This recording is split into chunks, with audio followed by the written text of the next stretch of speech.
and built their empires to profitability. And that's the reason why Bizna Kenya and MC Moments have partnered to bring you Biz Talks. Biz Talks. And here we shall be hosting mentors, people who have gone ahead of us, people who have created these empires, people who have also on the verge of creating these particular big businesses. And these lessons will be valuable for you, the business person, for you, the aspiring business person, the entrepreneur, so that at least you can make wise decisions when it comes to building that business. So every Friday at 8 a.m. on all business platforms, that's the Facebook and YouTube channel, and of course MC Moments.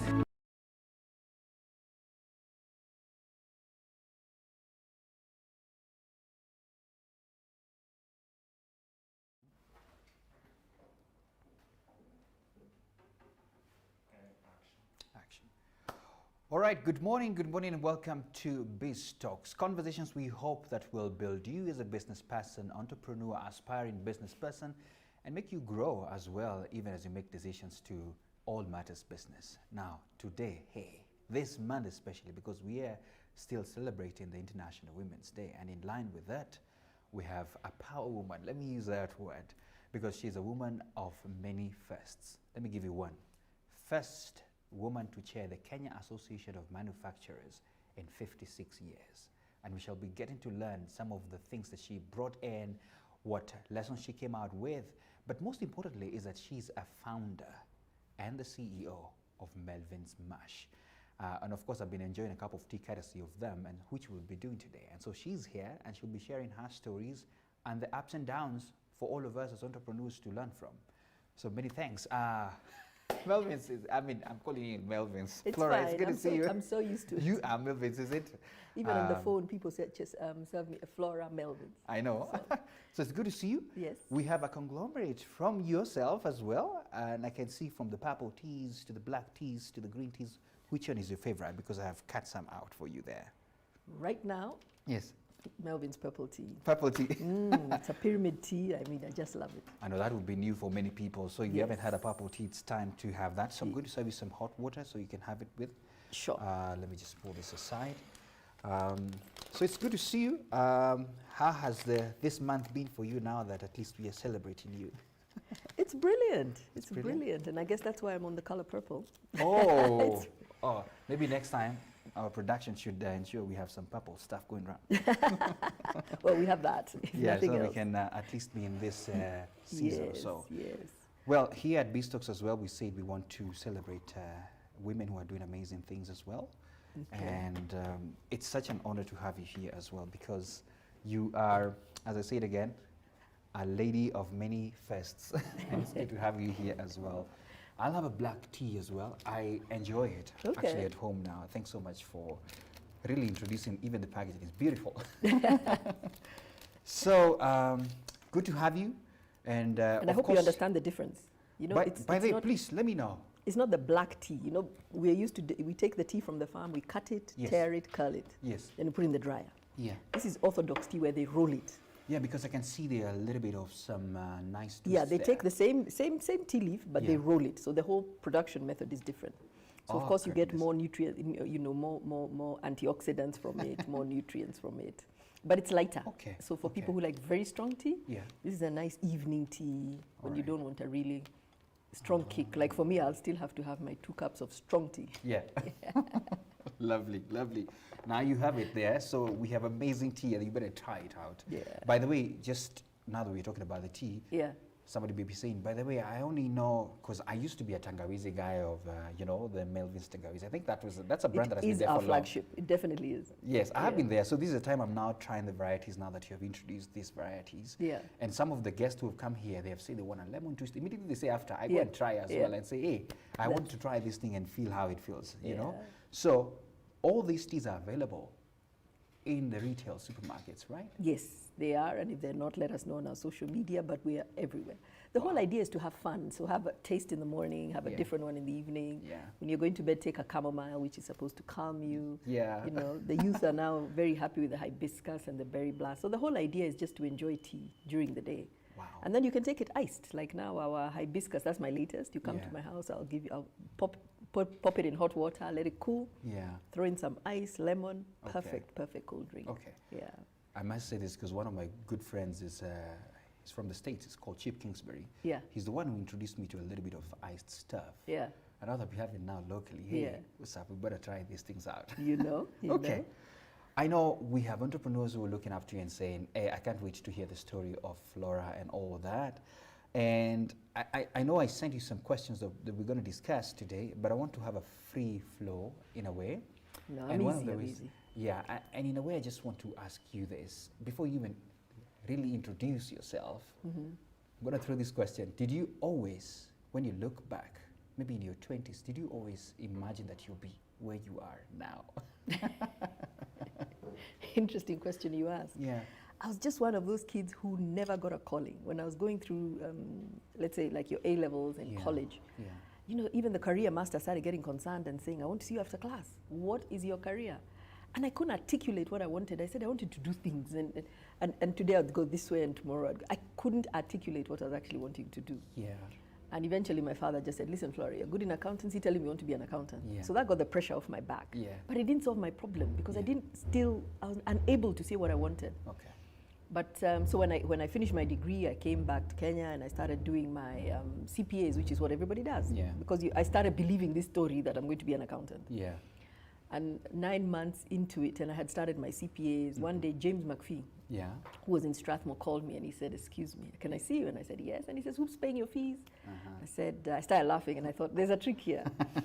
And he said, it's obviously not you. I said, yeah, you know, my boss and, you know. And he said, you're clearly not committed. I've seen you. I was barely getting a pass, barely going to enough class. You know, I never, and I couldn't. So then he asked me, what is your issue? And I said, you see, the people who bring us books of accounts to write, I want to be those people. Wow.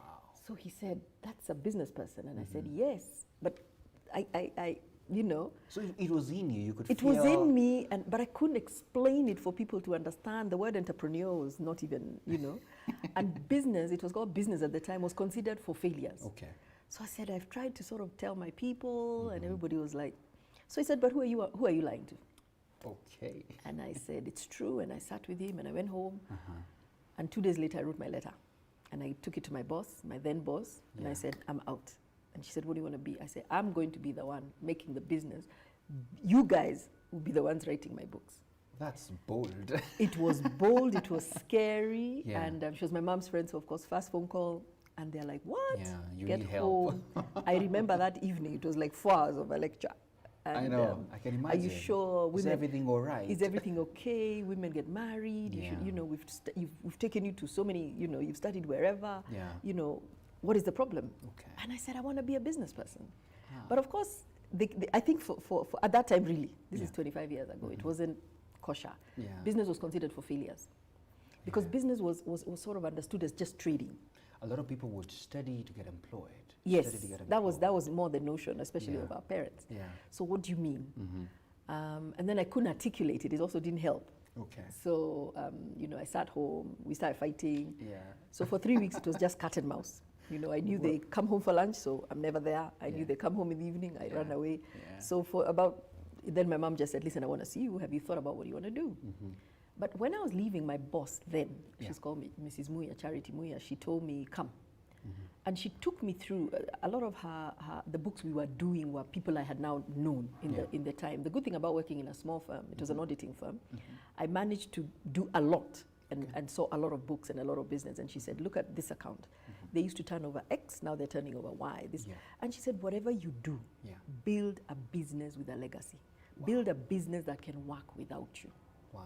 Coincidentally, a lot of her clients were in the industrial area doing some form of manufacturing, from sweets to soaps to wheelbarrows. And I had seen this. Okay. And during the lunch breaks, I was on the floor, and I'd be like, how does this work? To an extent, I used to forget to go back at 2 to do the work. So auditing was clearly not my thing. Yeah. And this manufacturing space. But I still could not articulate this thing. Yeah. So then finally my mom said, listen, what do you want to do? And I said, I want to be an entrepreneur. I want to do business. And then the big question came, what? Yeah. And I hadn't thought about it because I was so busy fighting. Okay. So then there I was again. So to be honest, I give them a lot of respect today that they allowed this. Because of the exposure and all that. And no, just the fact that they let this child just fight. And just be. Where was I going? Actually, let me cut you short on that because, I mean, you know, I'm taking notes because for the entrepreneurs, build a business with a legacy. That's very important. Something that can outlive you, something that can actually, you don't have to be all the time present. Yes. But of course, build it with all that you can. And that's what exactly you're saying. Yeah. You have, you know, in that story, I've picked so many things up because there are people who sort of allowed you to see, you know, the twists and turns of what it means to get into business, and really as well allowed you to, you know, experiment, if I may use that word, because they opened their doors to see a little bit of some of the exposures you're talking about, which is very good. And I'm sure many people right now, there are many opportunities right now where you can go and learn and see what people are doing. But I'll be crucified by my viewers if I don't ask, who is Flora? Because it's good for you to just, you know, how do you describe yourself, first of all, so that people can know you? I know I jumped fast to something else, but please, if you don't mind. Who is Flora? Yes. Of course, I'm a lady. Yeah. Entrepreneur now. Absolutely, an amazing one. Mother of 3. Oh. And I was always that that shy kid, the quiet one, the calculated. I never put myself out. I was always, like you saw him, Max V saying, very average. I didn't want to stand out at anything. Yeah. But purely because I was very shy. Okay. And then through that, but very tenacious. You know, my mom laughs. She says it's because I was born between 2 boys. So I don't let go. If I have an idea, I will die with it. I'm like a kid in a dog with a bone. Yeah. So really, that's who I would say I am. Okay. But at the same time, very resourceful, very whatever. And what I realized also, why I probably gravitated is we do come from a very entrepreneurial background. Yeah. In the back, you know, my father's a banker. Yes. But he was also a guy of First African Bank. Okay. You know, my mother was a chartered secretary. So conversations around business were very common in our home. All right. So I guess which sort of gave you some lining also. Yes. I like that. I like that. Yes. And you know, I'm sorry because you know, your profile is out there, and I know you have. Flora has tried to be a bit, you know, gentle. let me just say that. I know that you chair the Women in Manufacturing in this country. There is also an agency that you chair because the other week we couldn't have it because you had gone to, of course, those guys who were doing counterfeits to deal with them a little. Yeah. So I just wanted to just go a little bit deeper there. Yeah. Let us know some of the boards that you sit in. Of course, crowned with the fact that you're the founder and CEO of Melvin's Tea. Yeah. All right. Yeah. I guess through my journey, I was asked to sit on the board of Kenya Association of Manufacturers. Absolutely. So I think that's when I sort of started coming out a little bit. Yeah. But even there, I did my calculation, minimum board meetings, minimum exposure, minimum. Yeah. But somehow, they decided we're going to groom this one and she's going to be chair. Yeah. I think from there is where really I got a lot of exposure, you know, and then I started sitting on other boards. I think I sat on the Jubilee. Right now I sit on the SBM Bank. Yeah. I'm the chairperson of the Anti-Counterfeit Authority. Yeah. And then, yes, when I was in CAM, Phyllis and I were both at the helm, and we decided. Phyllis is the CEO. Yeah. We decided it will be a while before, you know. Yeah. Let's take this opportunity to actually promote women in manufacturing. Because even when we were sitting and saying we want more women on the boards, we were struggling with the numbers of women entrepreneurs. Yeah. There are quite a few people in women in manufacturing who work in the whatever who also need to be given the, you know, a seat at the table. But we tended to find the entrepreneurs tended to be the smaller women and not formal. So we decided to run this program called Women in Manufacturing, where we actually link them up with the big ones. We try and do subcontracting and just give them the exposure, I must say, that I got. You know, when I started at CAM, I was the smallest business on the block. Oh. Yes, I mean, you know, you have big businesses. They call it the other guys were the giants. Big boys. Yeah, the big boys. Yeah, the big boys. And I was one of the smaller whatever. But just the questions they were asking, the way they challenge, the way they think, my learning on the board, the exposure really has made me grow. And, you know, I think now we can say we are comfortably out of the SME. Now we are headed out there. But this is just the mentorship that we've received from the people. And none of them, if I called any one of them and said, I have this thought, they say, come over, have a cup of tea. I'm telling you, I tend to feel businesses don't go where they're going, not because of money. We always tend to think it's money. It's the thinking. Okay. It's the strategic thinking, how to solve problems, how to skin a cat. Because you want to do it this way. Go to somebody who has done it 10 times over, and they'll give you another way you have never even imagined. And that's the first thing I always tell entrepreneurs. Put together a board of even advisors. They don't have to be board of directors with fiduciary duty. Put a board of, because those people help you think. I remember when I first put my board, how my board even came to be is I went looking for money, as usual. I don't have enough money, I can't grow my business. And this gentleman, he was called Gerald Mashari, asked me, let me see your books, because he was of Faulu. And he looked at my books and he says, you have so much money, my friend. Your money is sitting here, your debtors, you're not collecting. I said, they won't pay me. And he said, then don't deliver. And I said, but if I don't, you know, and we got into this. You will lose business if you don't deliver. There's a balance there. He sat down and he said, do you have a board? And I said, no. And he said, I will be your first board member.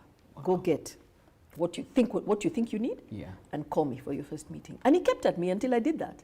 Today we are still very good friends. He's still on my board, and you know, it is the thinking. And I keep telling people, get your thinking right. Everything else will follow, because they help you even when you're looking for money. And today there's a lot of money out there in very many different forms. And I tend to find people, I'm looking for an equity investor. Are you really? Are you sure? Have you looked at what they give? Have you looked at their terms? Are you clear you understand? You know, Dundo will call you and say, hey, I want you to list on the stock exchange. They help you break that down. So I keep telling entrepreneurs, don't try and do it on your own. I love this. I love this. Get you thinking right. My goodness. If you're an entrepreneur there, especially there are two things that I need to alert you. If you're a woman in manufacturing and you have not gotten in touch with the WIM, that's the program, is it? And of course, Flora has helped. Then you're missing out on growing your thinking and the strategy as well, so that at least you can grow as a woman. And you have any comments, any questions, please feel free to throw it in.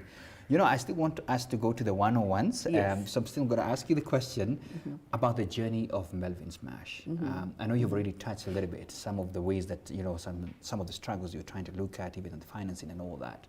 But, you know, we left the story at a point where you were now saying, this is exactly what I want to do. So can we get back there and tell us just about the journey? Because you challenged, and I want to appreciate you for that. You know, actually the theme for the International Women's Day this time around is choosing to challenge. And I salute you for that.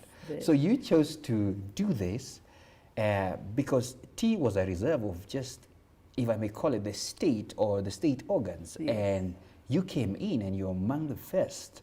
So how did you just start this? So I remember I told you I had no plan. Yes. But I had sort of started, you know, spending a little bit of time in manufacturing. So one time at the dinner table, I said, pass the salt. He gave me salt and it wouldn't come out of the salt shaker. And I said, what's that? Why don't we have free-flowing salt? And everybody looks at me like, what's that? And I said, it's salt that comes out of the salt shaker all the time. You don't have to keep, you know, you know, just on the table, as I told the family, you know, they threw out a challenge and said, why don't you do that? And I said, that's a good idea. Wow. And so I took the salt, and at the time the salt was purple. You could see the iodine. It was damp.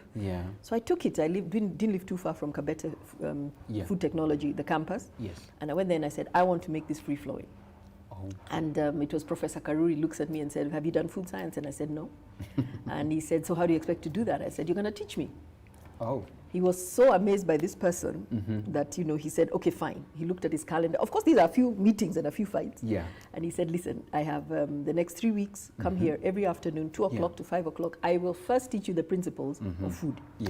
So that's what we did. And, you know, then we came out with a product, and next was, then where do we get the machinery? And he said, this is what you need. It's called a ribbon mixer. This is what you need. It's powered, you know, but I'm not an engineer. Go get it done. So again, next problem, what do I do?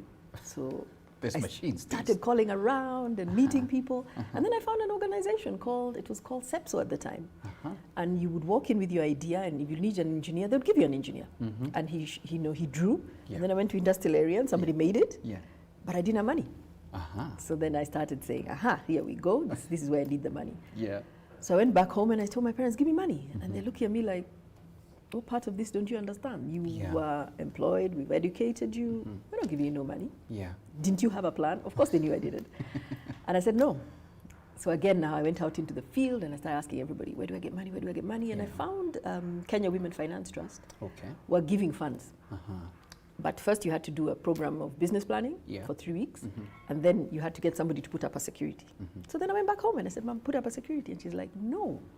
You went on this journey, go it your own way. Didn't you have any savings? Of course I didn't have savings. I think my salary was 9,000 bob or something. I didn't have savings. Hey, now I have to ask the question, which years were this? We can mention them in the 10s, 70s, 80s, or 25 years ago, do your math. Oh, let's not mention. Now you can do the math for me. Go ahead. Because 8,000. No, it must have been 26 years ago. Okay. So then, so I go out and finally, then she put in a security in her name. Okay. And all she told the manager is give her her money, but don't connect us. I'm giving the security in my name. Okay. Anyway, the manager was a friend of hers, so he said fine. So that's all he did. He set up the unit. But it wasn't enough to buy my machine, buy the raw material, do my packaging, but I didn't tell anybody. So I received it and I started cutting it up. So I went to where I had commissioned the machine and I said, I'll pay you in 4 months. And here are the checks. So I gave the guy his checks. Then I went to the packaging guys. It was a friend of mine, so we did that. Then I went to the raw materials. Salt was cheap.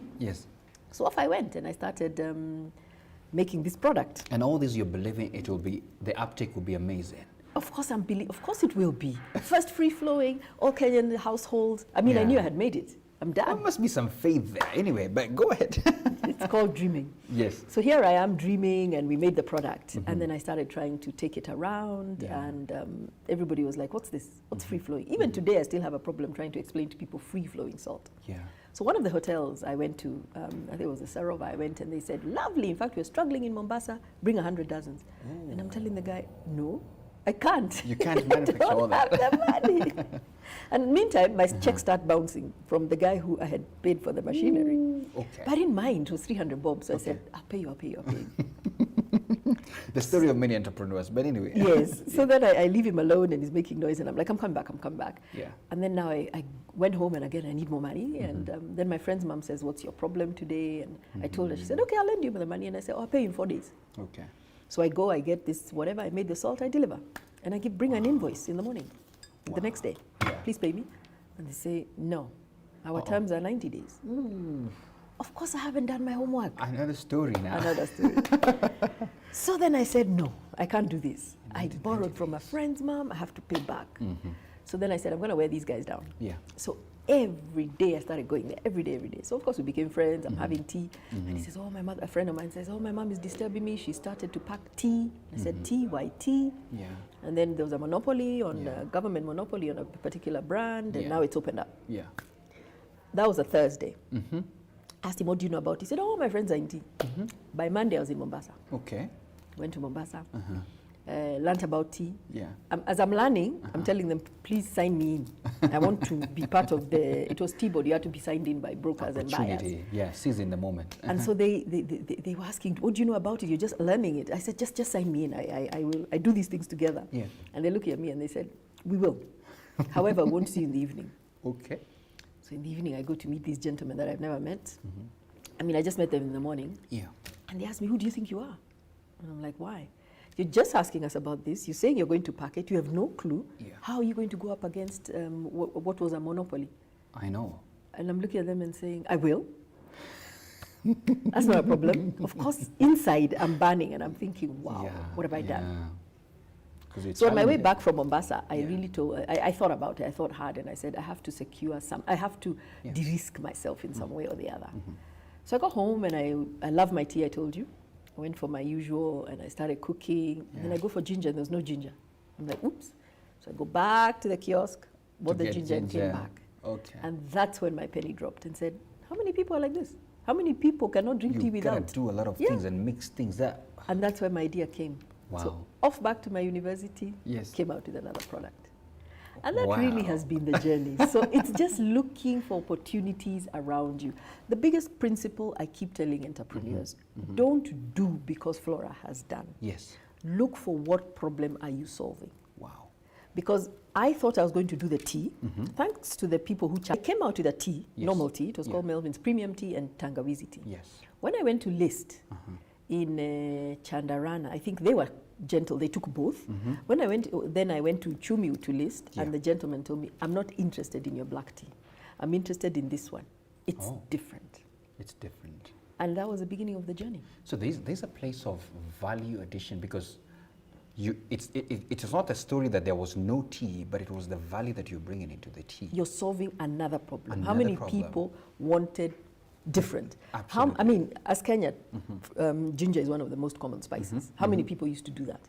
And then, of course, the next obvious one became masala. Yeah. And then the next obvious one became the lemon. Yeah. And you know, so you just go looking at all this. Yeah, and now all this, you just go looking at what are people looking for. Yeah. So that's my message always to entrepreneurs. Don't do because somebody has done. Do because there's a problem you can solve. Absolutely. And your solving problems doesn't necessarily just be product. It could be the packaging of a product. It could be the colors. It could be the delivery. Look at the youth today. Even how you're presenting it. Yeah, look at the youth. Or even me, when I remember when I first got married. Yeah. When I go shopping, I didn't want anything I saw in my mother's house.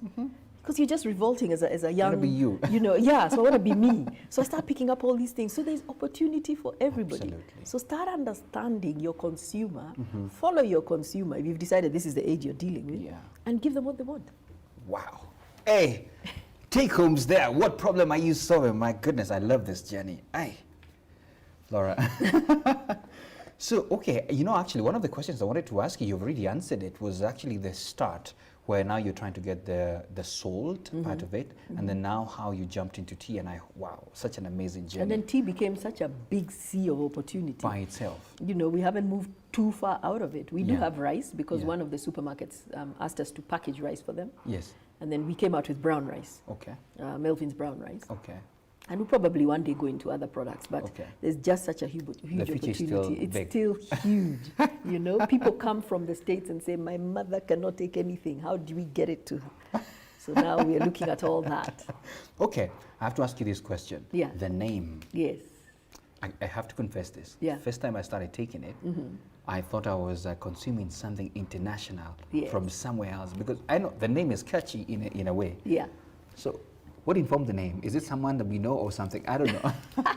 My grandfather, my father, you know. Yeah. The name is just a name I liked. Because I had to come up with a name to register the company. So I liked Marsh, and I said Marsh International, didn't work. So we said, Melvin's rhymes with whatever. Okay. So and that's how we landed to it. And that's how we landed. No, I love it. Because so Melvin's is just this mysterious character yeah. who hangs around tea. Okay. Let me just throw this into it, because my dad loves tea. I mean, it was a culture in our home. Yeah. I mean, it's the first, before dinner, once you get home at about 5, 6, there, some tea needs to be there. So we'll get a local farmer there who will bring milk, and so we have some very nice tea. Yeah. So we were cultured into it. Yeah. Even now at home, yeah. I mean, some of the team here know that if we don't have a flask of some nice tea, of course now my Melvin's with tangawizi, you know, there's a problem. Yeah. And so that's how I was.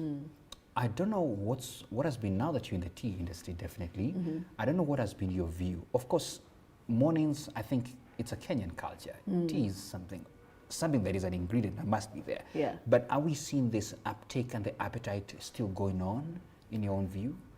Well, the youth, like I'm saying, are not taking tea. Even when I look at my own teenagers. Why? Why are you not taking tea? Anyway. Even my own teenagers, you know, we sit there and they're like, not really. Oh. You know, I have one who loves the green tea, because I guess she says it's very refreshing. I've got the other ones who like the berries and everything. So I guess they have a more discerning taste than we do. And a bigger variety. There's so much more that people can take. I mean, I'm seeing soda in the morning. So let's not go there. So yes, there's going to be, I think there's going to be a whole shift. And this is where I'm saying learn also to shift. So we are trying to understand what are they taking, why are they taking it. Yeah. But what I do tend to find with tea is as people age, they do go back to tea. Yes. You know, as you start getting married, the visitors start coming, the in-laws start coming, you go back to doing exactly what we were schooled to do. All right. Okay. No, there will be that, but definitely there's also coffee is now starting to challenge it a lot. Okay. And then just the juices and the waters. Okay. But what's interesting is also what COVID did. COVID made people now start really questioning what they're putting into their bodies. Yeah. And for us, fortunately for us, we have a very natural proposition. We mill our own ginger. We mill our own, you know, if it's the lemon, if we do everything naturally. Yes. And we tended to find a lot of questions and requests on our page, you know, tell us, how do you do this? What's the process and everything? Okay. Okay. So I think... So all the nutrients are there. Yes. Like I love this black tea. I wish I could show my viewers because it doesn't look like this fine or grainy yes. thing. Like I said, it's tea and then you roll it when it's still wet. Very amazing. And then you lightly dry it. So okay. It's totally different, and that's what people now have started to do. They're looking at what's going into their bodies. Okay. So again, a lot of the artificials are being dropped. Okay. Yeah. Wow. Yeah, lovely. and even, you know, people who have tea where they use a lot of artificials, even those we are finding are being dropped. Okay. Yeah. Let me throw this to our viewers. Do you take tea? Why are you not taking tea? I would like to hear that as well to them. And what do you take? I know. Yeah. So I have a question because in your story, there were a lot of people who were asking you, what are you trying? You know, there are all those people trying to push you back. And so in a nutshell, the question then is, what drives you? Because you never gave up and you kept pushing. So tell us. I'm not sure. Like I said, my mom says it's because I was born between two brothers. There's no quitting, there's no crying, there's no poor me. You just push through. Okay. But what I'll tell people is the naysayers have a very strong, listen to them very strongly. Yes. Don't let them put you down, but work around them. Yeah. So if you hear somebody, you're trying to do something, they say, that will never work. Ask them why. Why? And then sit down, either with them or others, and say, this is what I've heard. What is the issue? Because there's some blind sides that sometimes we're too rosy that we don't see. Okay. And it helps you move faster. Okay. Yeah, when you listen to everything around. I mean, had those gentlemen not sat me down, I would have gone out with my normal tea. Yeah. And I would have failed. And because I know anyway. so many people who just did plain tea that didn't work. Yeah. But the fact that they challenged me really made me think I've got to do it a different way. Wow. So it's really about not giving up, believing in yourself. Okay. Yeah.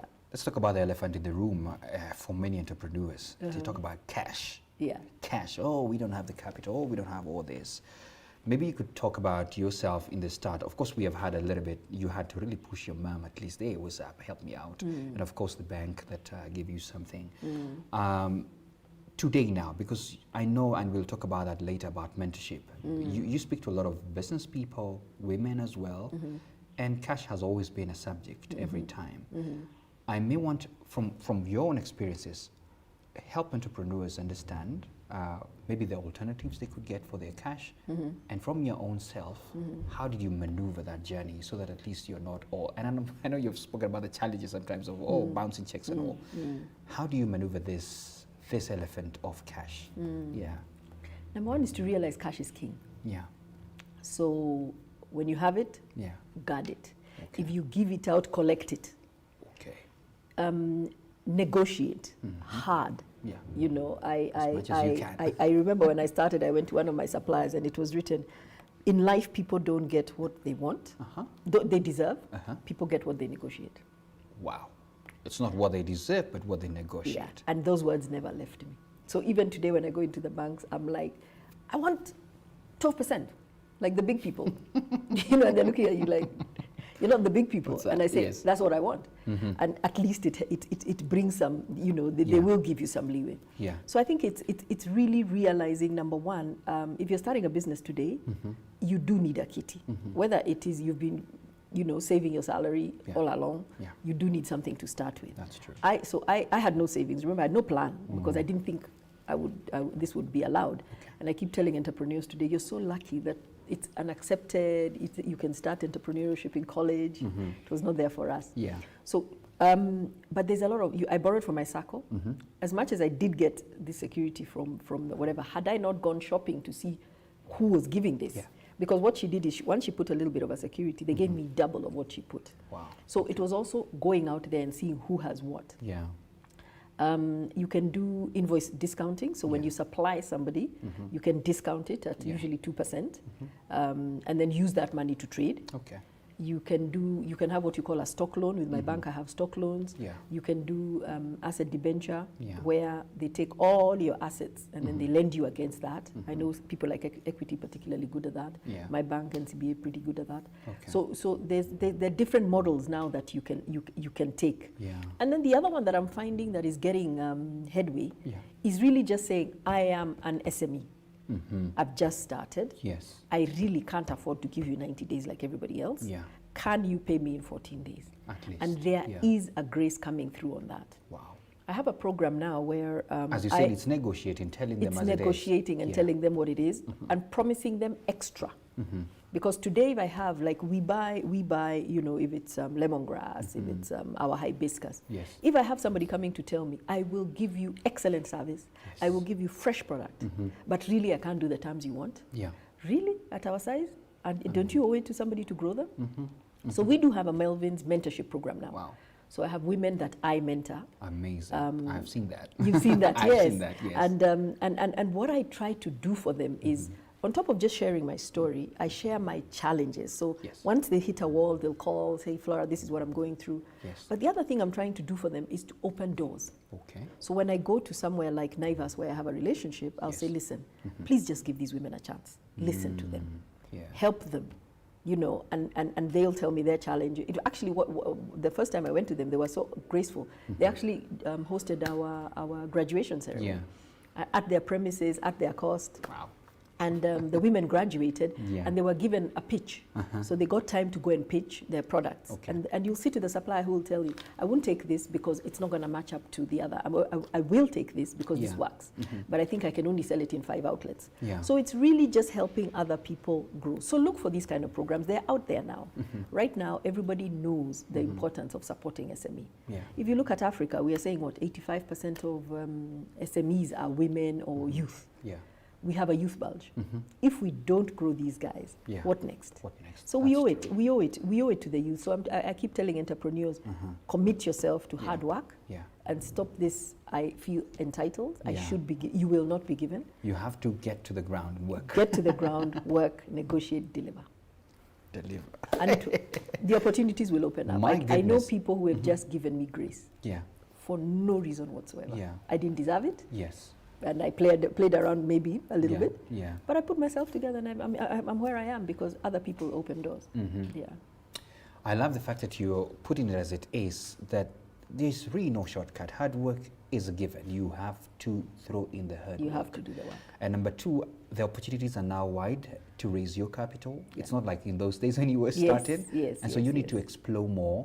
And as they say, entrepreneurship is a risk. You have to give in as well, knowing very well that you're diving into something, and hopefully get hands to hold, so that as you don't make mistakes. I love that. And I know there could be a whole lot of conversation about the mentorship that you're doing, which we'll touch on that. But I just want to jump into COVID, because you mentioned it, and how it affected your business. I know so many entrepreneurs, hey, some of them are trying to breathe back, and we still have some things coming up of COVID. How was it for you?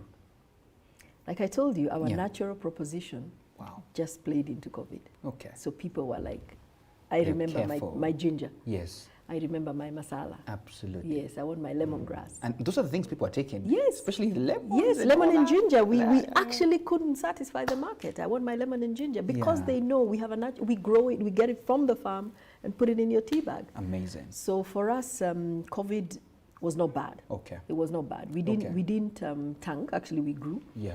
Not miraculously, because of course purchasing power was challenged. Yes. But COVID was not bad. Of course. I do feel really for the people whose businesses suffered because of COVID. Yeah. And the ones I really respect is the ones who are able to bounce back, either turn my business from one to another, look at opportunities.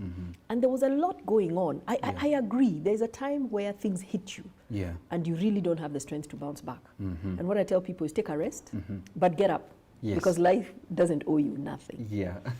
And just looking at what I saw in restaurants in the US, where they just started saying, listen, we're just going to start selling bulk. Yes. We just come in and get the steak you used to buy, come and buy it already packed, and go cook it in your home. Give them recipes. So there was a lot going on, and that's why I tell people, follow the women I was talking to at the time. I said, follow your customer. Where is your customer? Your customer who used to come to you is now at home. How do you reach them at home? Yes. So even we upped our game on online. We upped our game on collaborations. We upped our game on partnerships. We gave tea to frontline workers. We did what we could to sort of just keep connected to the consumer. Yeah. Wow, amazing. I just want to throw in some comments that we are getting here. And I don't know whether you know, there are many people. I think a lot of them is shout outs. This is more like a mentorship class, somebody's saying, and they're like, okay, sit back and learn. Abby saying, tuned in, Melvin's Teas, and very happy to learn. I have seen so many shout-outs. I may not read all of them. And let me just pick one. Somebody's called Queen Hannes, saying following the conversation and learning a lot. Bon Gashoka, very inspiring. Rosemary following as well.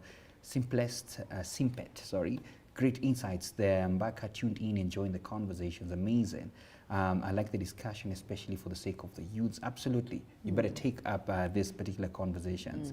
Nice, encouraging woman to be competitive in business. Yes. Yeah, take it as it is. So thorough you are. And there's so many comments here. Great favor. tips. Yeah, absolutely. Great tips on how to run my business. That's Warohio. Amazing. Yes. Keep watching. So all of those comments, amazing. Thanks a lot for those who are watching. A lot of shares as well. Over 100 shares, people sharing this conversation. Yes, keep sharing. Let people learn from this. Now, let's get into the gender element. Yes. First, woman to chair the Kenya Association of Manufacturers. And first of course, free-flowing salt, first flavored tea. First flavored tea, a woman of many firsts, as I called you. Yes. So how was this, given the fact that now you're a woman? How was it? I know you can combine, there are many experiences that you've seen, but just in general, how was it driving this, all this as a woman? I don't know, because I don't know to be a man. I have no clue.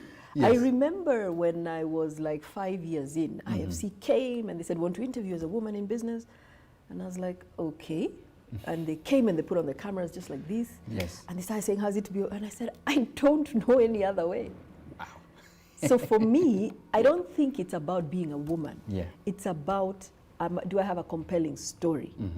Can I sell my story? Yes. When I walk into a room and I see a whole bunch of men, and let's say when I was listing, let's say for example, when I was trying to list my product in the supermarkets, yes, I'd get many lectures, but my lectures were more around, one, you're a woman, you should be employed and you should be having your children, are you married? The other one was around, you're young, why are you wasting your life?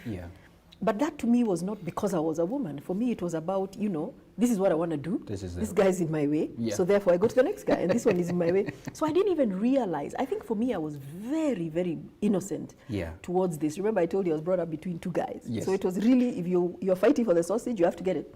If you're fighting for this, you have to get it. So for me, I don't think gender was a card that I was very aware of. I think I became aware of it much later. I then got married and then I got my children and then I started seeing the sacrifices that people have to start making. I actually stopped working on Saturdays because I wanted to be with my children. And I said, what if I couldn't give myself that grace? Networking. My brother joined me after a few years of being in my business because he's very operational and he would ask me, where is this? And I was like, I don't know, where is this? And I said, your mind is so process driven, please. So he agreed. He's an architect, but he agreed to say, okay, I'll help you. So in the evening, sometimes we'd have a challenge like Valentine is coming or Christmas is coming, we need a promotion or an activity, and we start calling around and because we used to do a lot of stuff by ourselves because we couldn't afford these big agencies. And then I would go home because I have children. And then he would, of course, go and meet his friends. And he would meet so and so. And so tomorrow morning he comes. This is it. This is what we're going to do. So that's where I started seeing stuff like, wow, okay. Being, the networking. As a woman, you go home because you've got so many other responsibilities. Men go out networking. Then, serving the home. Things that need to be done. I had a member of staff who actually quit after a month. And I asked him what happened. He said, I didn't realize my boss would be a woman. And I said, but I interviewed you. Oh, no. I was, so for me, it was the total opposite. The gender card just came and started hitting me. Okay. So I'm not saying it's not there. All I'm telling people is it is there, but you have a business to deliver. Deliver it. Having said that, though, it's not particularly easy because not everybody will have the resilience that I had. And it is time, and I really, and especially these days, I really remember when you asked me to invite you and I said, I'm coming in that gender month. Yes. Because we do need to give women opportunities to sort of come through. Not everybody will be able to fight through all those bankers. Not everybody will be able to have an option. If this bank turns me down, go to that one. So, the people on the other side, men also need to learn to support women and give them a platform. And we were just saying that the gender card is way out there. It's understood, it's whatever. But it's not translating to numbers. We were just looking at it. I was speaking to somebody this morning and they were saying for women to catch up equality to men in opportunities and everything, it would take 257 years. What? Yeah. Okay, that's quite some years. Yes. But yet, everybody, down to my even watchman, knows International Women's Day. So we know. What we need to now move to is setting targets. Okay. So corporates now need to look and say, what is my staff ratio? Usually you will tend to find lower cadre women, upper cadre men. So now start setting targets and saying, you know what, on my board or in my management, we need to bring it to 50-50. And give those targets to like HR, give it to your recruitment, give it to your managers, and allow them to actually now give women better opportunities. Do we go and do we have responsibilities in the home? Do we need 9 months to get whatever? In fact, now it's during the 9 months we are sort of there, not there. Then we have to have the 4 months that you're at home. We combine it with leave. So sometimes you tend to find somebody saying, "Oh my goodness!" And like for me, I can tell you that obviously, I allow my women grace. You know. You take your leave and we will hold your position. It can be hard because sometimes you have to outsource, it can dent the business. But the commitment you get from people like that is worth it. Wow. Okay. So for me, I think it's really us putting now targets and measuring. We need to get into measuring. And you're right, because there was I came across, I don't have to mention the companies, where women felt appreciated, that yes, you understand this is a season I have to pass through, maybe when I am due for childbirth and all, and when you appreciate that, some women said, I got better opportunities in other places, but I stuck here because I felt appreciated here.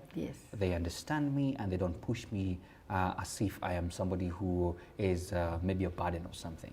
So certainly to all the bosses there in businesses, that's a cue that appreciate them. They will stick there. Most of them will give back as well. They will stick there. Of course, there'll be those who will say, I really want to be with my children. But you know what? You gave them that opportunity. Let them be with their children. They might come back or you get somebody else. I think the thing to do is not to sort of label and fear. Because you tend to find, I'm sorry to say, women are better managers and they're delivering. Hey! Women are better managers and delivering. I know the men watching might ask a question and say, what's going down? But, you know, at a point here, I must admit and say, I have seen that. And maybe because you're here with me, I'm sure when you pass your eyes around, you'll see there are more ladies than men. Yes. Great to have that. So still on that gender part, before now I get to our final comments, because we're almost running out of time. Let's talk about the mentorship that you're doing. Because I have seen you with a series of women at some point, and most of them are just startups, others are trying, and you're sharing a lot of your knowledge and all that. First of all, talk about why you're doing this and how is this going? The reason I wanted to do it is I wanted to give back. Okay. Like I told you, the fact that I didn't even see gender, or I went into entrepreneurship was perhaps my background. Entrepreneurial parents. The opportunity was there. So what can I do to grow other women? The second thing was the fact that there were very few women in manufacturing. When you think about them, you're struggling. Yet, who manufactures in this? Women do almost every side hustle women have something to do with manufacturing. I knit sweaters. I make chemicals, whatever. These days they're mixing sanitizers. They're everything. I make cakes. I do nuts. I do omena on the streets. This is manufacturing. So how do we scale it up? How do we build it into an industry? How do we help them build legacies that their children could actually benefit from? So for me, that was the other one.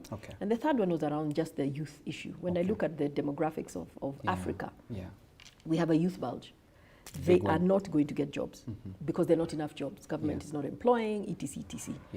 So we have to help them. I don't want people to go through what I went through. We have to help them. We need to help them. Respect, understand that entrepreneurship, working for yourself is cool. It's good. I mean, I do what I want. I do how I want. It's painful. Your mistakes are your own and you pay for them. But those are the three things that really made me decide this is the program that I want to do. And initially I started it like a mentorship, a little bit of training, and they said, we don't even want the training. There's training out there on strategy, on business. We want the experience. We want the mentorship. And that is really what drove me to do it. Okay. So far we've passed over, 30 or 40 people. And I always tend to find my phone ringing or an email coming, people saying, hey, how do you do this? I've reached this obstacle, this is happening. Yeah. Yeah. Okay, let me just read some comment from Wanjiro Daiga. I agree, women are better managers. Hey. Yeah, told ya. So, Esther Njoroge, following from Kisumu, amazing. I hope you're having some Melvin's morning tea. Abigail, women need empowerment in their business and their initiatives. Certainly, we agree with you, as Flora is saying. There's another conversation here. Are children interested in entrepreneurship? Are your children interested in entrepreneurship? That's a question. What has been your observation? Are they? I have one who's serial. You know, this is he always wants to talk about business. Yesterday, my 11-year-old told me he wanted a PS5. Yeah. And yesterday he told me, Mommy, I don't want a PS5. I want support to start my own business. And I said, at 11, what are you going to do? And he said, I have an idea. I've been looking at what Walmart did. I was like, he's 11. All right, listen to this, Gideon. Gideon Gidi, you always have been an inspiration in molding SMEs. One day, I'll be one. I'm actually learning a lot. Brilliant. Karibu. Please be one. Start, as you heard, keep going, Start where you stand with what you have. Then, the sky is the limit, as you say. We only have about 5 more minutes, and I want to end this by asking you a few last, maybe final questions about attributes that you think, especially to the ladies who are watching, of successful entrepreneurs. Things that you need to hold dear to yourself. Of course, I know you have to mix it as well with leadership, because you're a leader in many fronts. Yeah. So what are these important attributes you think all entrepreneurs watching, especially the ladies who are watching, they need to hold dear to themselves so that at least they can be successful in what they're doing? I think number one is drop this me too. Okay. Don't do something because Flora did, or because Mina did, or because so-and-so. Yeah. Solve a problem. Solve a problem. And once you've solved the problem, then you've got to see, is there, what slice of that pie is there, and what is the size of the pie, and then what slice will I take? Yeah. So there's no point solving a problem so small that I'm not going to have enough market. Yeah. So solve a problem and then make sure it fits into a bigger ecosystem. And if not, solve that one and solve many others. Yes. And then you can put them into one ecosystem. Yeah. I think for me, that is the biggest message I'll tell entrepreneurs. Stop the me too copying, And right now, today we're even buying presents or gifts for people. I love in IG. I'll go there and just see what people are doing, because the youth are doing such interesting things. Yeah. Look at even, we have Dress Down Friday, and I can see you have that as well. I mean, it's really around wear something that is made locally. Support local, buy local, build Kenya. Yeah. Those are the things. I think the other thing around success is going to be resilience. Nobody owes you a living. You owe yourself a living. Yeah. So when things get tough, resilience. Take a break, lick your wounds. Yes. Look for a mentor. Yeah. And sort yourself out. Read. The tough Google, get going. Train. Wow. If there's anything I do up to today, is I spend a lot of time building myself, training myself, learning, asking. Ask a lot. Wow. Yeah. So be a questioner. Be a questioner. Be a disruptor. Yes. Don't always take the norm. Okay. But stick your ground. Wow. Around leadership, I think I would want to tell people is show up. Show up. When you're called, women, we're always saying, I'm not good enough. I'm not going to do it. They're not going to believe me. Do it. The worst that can happen is it will go wrong, but you learn. You learn in the process. I tend to find people say, oh, how do you get called to so many things? How do you? I don't. I just showed up, and then people show up. Yeah. So leadership is really about being there. When in school they ask you, we want, for the parents, teachers committee, we want whatever. Show up if you want to be a leader. Yeah. Church says I want to put together, show up. These are not paid jobs. I was not paid when I was in CAM, which took a lot of my time, but just show up. Okay. Leadership is something that comes when you show up. It cannot come when you're at home. Okay. Nobody will pick you and say, I want you to join my board, or I want you to support me. Yeah. No. And leadership helps in your business, incidentally. Yeah. So that's another thing I want to say. There are 2 questions here. Yeah. And before I ask those 2 questions and we end, I want to be a bit generous now that you were generous to us. Yes. The person who will ask the final kind of question, I will give you 1 package, and I think it could be the purple tea. Now that, especially if you're a lady, the purple tea, so you can feel that feeling. So I'm waiting for that question from a lady. So there's this question that was asked. I'm trying to trace it. I don't want to miss it. Yeah. Describe one of the biggest failures or lesson that you learned to contribute to your greater success? So I think the question is really like about any failures and what did you learn from it? Several, everything, you know. If you want to be coming to this, prepare yourself. Life does not happen to the ill-prepared. It's not an accident, unless you want it to be, but prepare. Prepare yourself as a leader, prepare yourself as an entrepreneur, prepare. And if you're speaking of that, allow me to invite the women. Yes. We're having a Women in Manufacturing dinner. Okay. On the 25th of this month. Yes, ma'am. It will probably be, it's an in-person, if it's allowed, depending on what government says today. Yes. And it will also be online. Okay. Again, it's just to put women in manufacturing together. We are going to have international speakers and local speakers to share how they pivoted and what they've learned during their years in manufacturing. Great. Yeah. There you have an invitation to come and, you know, so networking is always important. Yeah. Absolutely. Come on our CAM website. It's there. It's there. And to be fair to our questioners, let me just throw in one more question. Yeah, sure. And the question was, what do you think is the biggest challenge for the generation of women behind you? I know you've mentioned a few there, but what do you think is the biggest challenge for the generation of women behind you? And I think it also includes the youth there. Yes. What is the biggest challenge in your opinion? I think the biggest challenge is going to be to earn a living at perhaps even a large scale, because I'm seeing a lot of small. Yeah. They're not going to get opportunity. They're not going to get, you know, corporate jobs. Yes. How do they scale? How do they grow businesses? How do they? So I think to me, that is going to be the challenge going forward. Yeah. So I can start off, yes, but are you willing to just stay as a measly little business, or are you going to be able to scale? Yeah. And that is doable. Okay. Yeah. Wow. There you have it. I mean, some few more comments. Joe, leadership is about being there 100% show up. People are learning. People are taking notes here. Irene, how can one join the mentorship program? It's a question from Irene.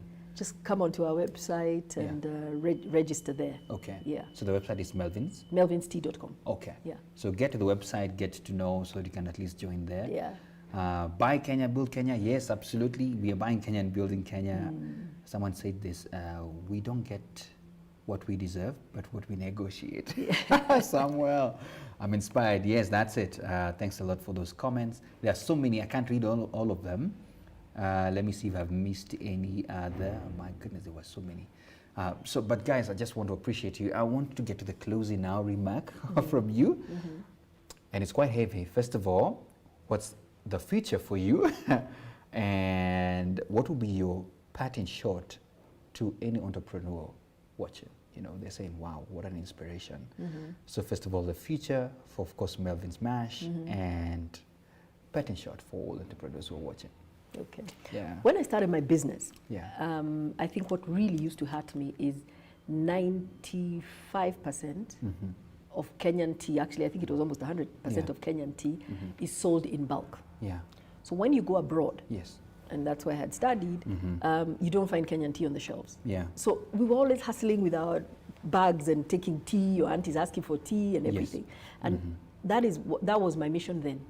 When are we going to see single-sourced tea packed in Kenya on international shelves? And that was the whole mission behind starting my own business. Okay. Yeah, so I remember when I started, I went out internationally at the beginning, and then I realized, wow, to build a brand internationally, you need a strong foundation. Yeah. So I retreated, and I built the foundation. Wow. So now we are going to retreat back and go out. We already have distributorships out there, but that, to me, is the future of Melvins. I want to see Melvins on international shelves, packed in Kenya by our local people. Made in Kenya. Made in Kenya, packed in Kenya by our local people, because the whole value addition is what is going to help Africa. This is not a Kenyan problem. Yes. Our coffee, again, same thing. If you look at cocoa from the West, same thing. If you look at all these nuts and macadamia, the whatever, same thing. They go out in bulk and they're packed by others. Yeah. I believe this is how it was set up originally. You know, they came and they set up, and we were shipping our bulk. But it is high time Africans caught on to this value addition story, so that we keep the wealth, we keep the jobs in our own countries. Okay. Now, you know, I had said I'm going to give a gift to someone, and because Irene Nyaga asked that particular question on how to even join onto the mentorship, and you've been very active. So Irene, I'll reach out to you, I'll message you, so that at least you can get your package of your purple tea. And thanks so much for at least adhering to that. There was questions that we could not answer. There are many of them. Gideon, I know we'll get back to you on the comments and all those people who have asked all these questions. But guess what? We have to come to a close. It's been an hour. It's already past 9. And, you know, I didn't even get to ask all my questions that I put down.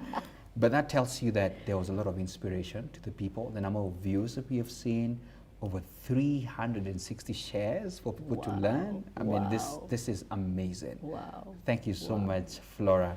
And, you know, we want to say, oh, Irene is already saying, yeah, yes, you got your Papoti. So thank you so much, Flora, for coming. And, you know, keep inspiring the generation. I like the fact that, you know, the future is still bright. There's a lot of that. If you're a lady and you want to be mentored, there's even an invitation on the 25th of March. Come join in, you know, get to learn from others. And as they say, you know, mentors shorten the curve of learning. So all the mistakes they've done, you know, they will teach you so that you can avoid maybe hitting yourself so hard. Wow, that's BizTalks for now. As we always say, of course, now I want to end by saying enjoy some Melvin's tea. If you don't have some, get there to your retail shop, get something nice, and of course, keep working. That's it for now here at BizTalks. See you next week, same place. And to all the women, keep challenging. Choose to challenge. Choose to challenge, absolutely. Absolutely. And be fair to yourself. Love yourself a little. Love Entrepreneurship is difficult. Love yourself. Yes. Give yourself some grace. Absolutely. Yeah. Thank you. Bye-bye.